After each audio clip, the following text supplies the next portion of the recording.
이어서 시장 점검해 보도록 하겠습니다. 오늘은 조일교 A1 리서치 대표 자리해 모셨습니다. 어서 오세요. 네, 반갑습니다. 네. 지난주에 그 특집했었을 때 1위 종목 말씀해 주신 게 상당히 흐름이 좋더라고요. 예, 뭐 나중에 또 얘기하겠지만 저희가 굉장히 낯선 종목이라고 클래시스 이랬는데 네. 이틀 동안 10% 갔습니다. 근데 아마 그거 말고도 많은 종목들 네. 얘기했잖아요. 다 관심 있게 봤으면 좋겠습니다. 네, 알겠습니다. 어렵습니다. 한번 계속 지켜보도록 예. 하겠습니다.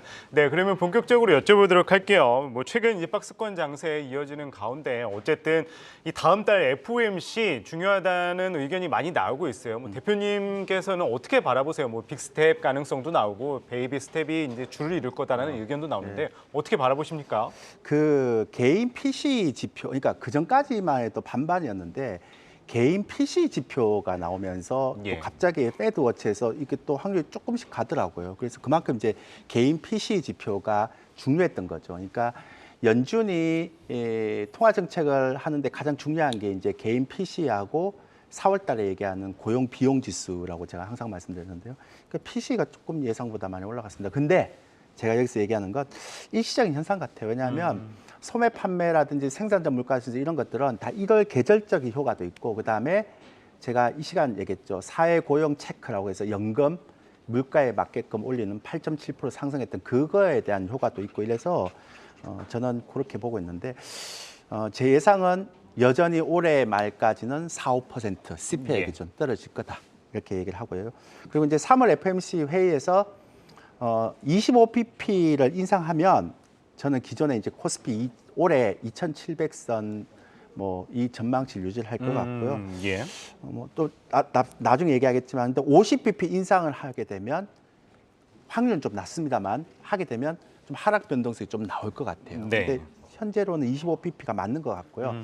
그다음에 그러면 왜 이렇게 고용 지표나 소매 지표가 잘 나오느냐라고 얘기하면 원래는 이게 안 나와야 되는 게 정상이죠. 근데 이게 미국의 리쇼링 계속 이렇게 미국으로 예. 빼니까요. 그리고 중국의 리오프닝. 그러니까 중국은 이제 투자라든지 제조업이 이게 안 되니까 이제 소비를 묻혀야 되거든요. 근데 이 두 가지가 아마 상반기를 잡고 있는 요소가 아닌가라는 생각하고 있고, 근데 이건 좀 오래 못 가더라고요. 제가 볼 때는. 그래서 나중에는 이제 미국의 강달러 정책이라고 보통 얘기합니다. 그러니까 달러가 이제 빠져나가지 않게 이제 리쇼링 정책도 그렇고 강달러 정책도 그렇고 이런 거 하면 이게 휴유증이 나오더라고요. 예. 그리고 중국은 지금 소비 리오프닝으로 좀 끌어올리고 있는데 나중에 이제 금융기관에 대한 리스크가 조금 부각이 될 수 있기 때문에 그래서 예. 저는 하반기 한 2,700선 정도 되면 그때부터는 주식을 급격하게 줄이는 쪽으로 생각하고 아직은 뭐 괜찮다. 그러니까 하락 변동성이 있더라도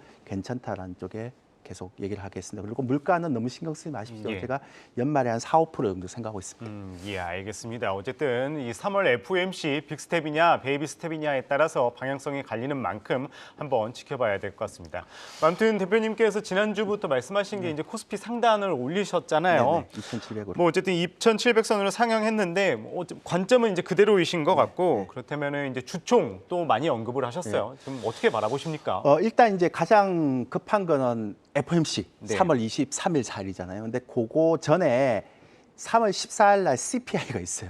네. 그러니까 이제 CPI가 어떻게 나오냐에 따라서 1월 달이 계절성 효과가 있는지 없는지 이제 결정될 거 아니에요. 그죠? 그래서 아마 본론은 3월 달 FOMC가 아무 관심이 없었거든요. 근데 PCE 발표 나오고 막 맞아요. 계절적 효과 나오고 갑자기 또 3월 FOMC가 엄청나게 또 이슈가 됐는데 저는 25pp 인상을 하겠지만 그래도 혹시나 모르기 때문에 시장은 3월 FOMC 전까지는 좀 이렇게 누를 거다. 그래서 3월 달은 조금 지수를 좀 누르는 장이 될 것 같다라는 생각하고 있고요.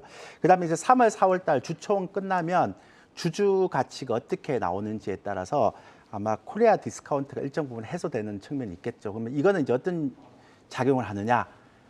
왜냐하면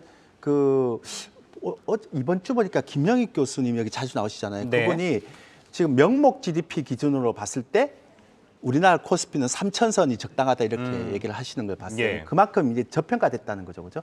그래서 미국 시장은 아직은 약간 저평가 영역이 아니고 그러면 주총을 전후해서 이제 그러니까 이게 디커플링이 나오겠죠. 예. 그래서 이제 하도 파월이 디스커플링, 디스인플레이션 저도 입에 계속 나오시네요. 입에 자꾸 배겠네요. 하도 얘기하니까. 네. 그래서 이제 디커플링 장세가 될 것 같고, 그러니까 이제 주총을 전후해서 어떻게 이제 이게 주주 가치가 좀 강하게 나오느냐에 따라서 우리 시장이 조금 더 미국 시장보다 강할지 아닐지 그게 결정될 것 같고요.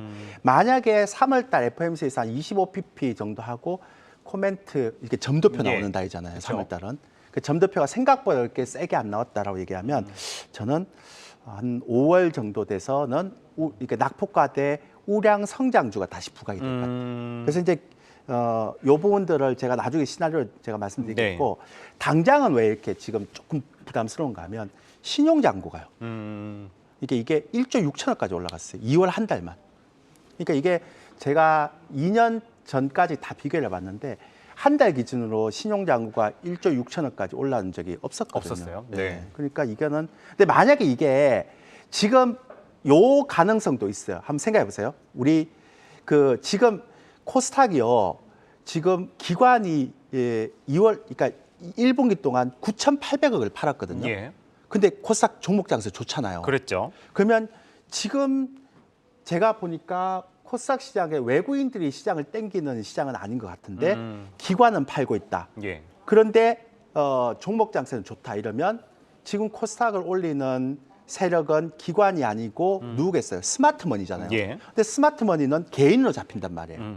근데 만약에요, 이제 이게 지금 신용잔고가 1조 6천억 올라갔던 게 개인들이 올라가는 게 아니라 예. 스마트머니가 그러니까 되는 놈만 계속 올리자. 요즘 AI도 계속 가고 로봇도 계속 가고 네. 막 소재도 계속 가니까 그러니까 스마트머니가 신용을 써서 이렇게 종목 장세를 되는 놈만 계속 땡긴다. 그래서 네. 신용잔고가 올라온다. 이렇게 하면 좀 덜 문제일 수 있죠. 걔네들이 팔기 전까지. 네, 그죠? 네. 근데 만약에 개인들의 신용잔고가 올라온다 이러면 요건 좀 문제가 될 수 있죠. 근데 제가 볼 땐 반반인 것 같아요. 그래서 지금 영향이 좀 덜 나타나고 있다라고 보는 거고요. 그래서 월별 치수하고 종목 전략은 아무래도 3, 4월 달은 그냥 박스권 개별 종목 장세가 될 것 같고 네. 3, 4월 달 주총이 있으니까 이제 주주 아까 클래시즈 같은 예. 이렇게 올라가니까 이제 점점 움직이기 시작하더라고요. 주주 가치 뭐 이런 것들 좀 봐야 할 것 같고 5월 달부터 7월까지 2,700 갈 것 같은데 이때는 네. 좀 낙폭과대 성장주. 낙폭과대 성장주. 어. 그러면 좀 큰 종목들도 바라보시는 거예요? 지금 말고. 그러니까 그때 네, 그때. 5월에는 그러면 어떤 종목을 가장 유용하게 보십니까? 라고 얘기하면 제가 또 다음 주에 또 설명드리겠지만 네이버 카카오 같죠. 네, 그런 것들이 조금 이제 지금 말고요. 5월, 6월 달에 마지막으로 이렇게 올리면서 끝나지 않을까라는 네. 생각을 하고 있고 지금은 여전히 뭐 종목별 장세에서 개별 장세. 박스권이다. 예, 그렇게 네. 들어가는 게 맞을 것 같고요.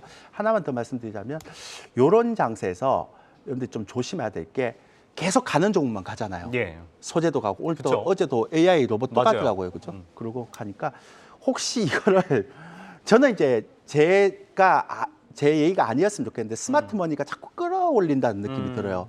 그래서 이렇게 끌어올릴 때는 항상 어떤 느낌이 드는가 하면 개인 투자자들에게 좀 따라오라는 들어오라. 느낌 네. 이런 느낌들이 자꾸 들어요. 그러니까 기관들은 계속 팔고 있거든요. 그러니까 이런 종목들을 여러분들이 쫓아가서 매매를 하더라도 좀 리스크 관리는 좀 해야 해놓고 된다. 네. 원칙을 요 정도 선에서 무너지면 바로 손절하겠다고 생각하고 가야지 네. 무조건 따라가면은 왜냐하면 이게 스마트머니잖아요. 네. 그러니까 스마트머니는 해치펀드와 같이 언제 이게 그냥 때릴지 몰라요. 네. 그러니까 보통 한 100% 올렸던 거를 한 150% 올려서 때리기 좋게 만들 수도 있거든요. 지금 기관들은 코스피나 그래서 다 팔고 있기 때문에 네. 외국인들이 사는 종목은 개별주가 아니기 때문에 그럼 지금 이 시장을 올리는 건 스마트머니 말고는 없거든요. 근데 스마트머니라는 게 해치펀드처럼 규칙성이 있는 게 아니잖아요. 네. 언제 또 바뀔 수가 있는 확 거죠. 바뀌어버리죠. 네. 악마이처럼. 네. 그래서 이런 것들만 여러분들 좀 신경 쓰고 매매하시면 될 것 같다. 네, 알겠습니다. 아까 이 3월 FOMC에서 빅스텝 할 경우에 또 점도표에서 강한 발언이 나올 경우에 그래도 변동성이 확대된다고 말씀하셨는데 뭐 장기적으로는 이제 2,700선까지 바라보시겠지만 만약 그럴 경우에는 좀 하단은 어디까지 보세요? 크게 걱정할 필요는 없어요? 좀 있죠. 근데 있는데 그 질문은 좀 굉장히 좀 제가 예상을 했는데 네. 제가 가능성을 안 두고 갔던 거기 때문에 근데 가능성이 있다 그러면 그건 이제 지금 희박합니다. 근데 네. 가능성이 있다라고 생각하면 제가 볼 때는 한 2,200선 후반. 2,200선 네. 후반까지요? 근데 가능성 없을 것 같아요. 그래서 제가 그러니까 왜냐하면 지금 1월 달에 지금 물가 지표가 오는 게 좀 이상해요. 네. 그리고 또 하나만 제가 말씀드리면 좀 이상하지 않나요? 올해 1년 동안에 물가를 그러니까 금리를 475bp를 올렸어요. 네. 1년도 안 돼서. 네. 물가 안 잡히잖아요. 네. 그럼 제가 볼 땐 이거 정책이 잘못된 거예요. 그러니까 제가 말씀드린 거, 그러니까 왜 정책을 잘못했을까 이런 얘기를 하면 좀 또 업무론이라서 얘기 안 그렇죠. 하겠는데 네. 사실 물가가 문제가 아니었다는 걸 페드도 알고 있는 것 같아요. 그러니까 제가 얘기하는 건 뭐냐면 이대로 가면 올해 이제 한 2, 3분기 되면 미국의 GDP가 마이너스로 날 건데 그냥 그대로 놔두면 네. 미국이 심각하게 성장률이 떨어지잖아요. 그래서 이 성장률 떨어지게 않게 하는 방법은 딱 하나밖에 없는 거죠. 어떤 거요? 강달러 정책. 그러니까 기축통화의 지위를 계속 유지해서 강달러 정책을 유지하게 네. 되면 다른 국가들이 미국으로 자꾸 투자를 하게 만들잖아요. 네. 또 약간 그러니까 리쇼링 정책을 해갖고 네. 이렇게 얘기하는 거. 그러니까 우리 쪽에 투자해야지만 우리 쪽에서 판매하는 것만 팔 수 있어 이렇게 되거든요. 근데 이게 나중에 효율증이 어떻게 나오겠습니까? 다른 사람 다 죽이고 자기만 살겠다는 거죠. 네. 네. 그다음에 지금 국가 공조가 되나요? 위기 나왔을 때 국가 공조 안 되잖아요. 그쵸. 러시아, 중국 다 돌았었는데 유럽도 각자 도생인데. 근데 제가 얘기하는 건 어차피 올해는 리쇼링이나 그 리오프닝 때문에 가능하겠지만 나중에 만에 하나 이게 휴유증으로 들어오고 강달러 정책에 대한 게 네. 다른 국가를 다 죽이는 거니까. 그리고 네. 만약에 이게 어떤 부정적인 효과로 들어가 버리면 그때는 글로벌 공조가 안 된단 말이에요. 네. 지금은. 네. 그러면 우리가 위기를 발생했을 때 공조가 됐을 때 극복을 했지 공조가 안 됐을 때 극복한 적이 있나요? 그 저는 그렇죠. 네. 그게 제일 겁이 나요. 그래서 네. 아니 그렇다면 원달러 환율 좀 상승 압력은 더 받을 것으로 보세요? 이제 문제는 강달러 정책을 쓰는데 네. 만약에 2분기에 미국의 GDP가 마이너스 나버리면 또 펀더멘탈 때문에 그래서 환율은 어떤 특정한 가격대에 묶일 수밖에 없다는 생각하는 거죠. 그래서 저는 제가 자꾸 이런 얘기하면 안 되는데 올해 2,700 정도 되면 저는 이제 주식 비중을 줄이고 더 이상 주식은 좀 보수적으로 접근할 생각입니다. 그런데 그때까지만 제가 계속 보겠다라는 게 제 생각이고 저는 아무래도 이런 국제적인 공조가 깨지고 네. 그러니까 미국의 강달러 정책 자기만 살겠다, 유럽도 네. 자기만 살겠다, 러시아도 중국도 자기만 살겠다라는 정책이 나중에 굉장히 안 좋은 부메랑으로 올 것 같아서 올해는 2,700까지만 보자. 알겠습니다. 뭐 지난주에도 말씀하신 종목이 잘 가긴 해서 그래서 이제 한 번 더 여쭤보고 싶은데 지금 3월 FOMC 전까지 이제 예. 박스권 장세가 이어지는 상황에서 그래도 좀 투자 전략이라든지 좀 관심 있게 봐야 할 업종 말씀해 주신다면 3, 4월 달에 예. 아직까지 주도주가 새로운 주도주가 나오는 게 잘 안 보이더라고요. 예. 그러니까 어쩔 수 없이 뭐 저희가 얘기했던 주주 친화 정책만 봐야 되겠죠. 결국에는 예, 규총을 눈여겨보면서 주주 친화 그리고 정책이 혹시 주도주가 바뀌거나 막 이렇게 되면 제가 또 이 방송에 나와서 예. 제가 말씀드릴게요. 제가 어디 떠나는 건 아니잖아요. 그러니까 매주 나오는데 왜 이렇게 알겠습니다. 제가 어디 떠나는 것처럼 여쭤보려고. 얘기하세요. 그래요? 네. 예, 알겠습니다. 알겠습니다. 예. 네, 오늘은 이 조일교 A1 리서치 대표 말씀 들어봤습니다. 고맙습니다. 예, 감사합니다.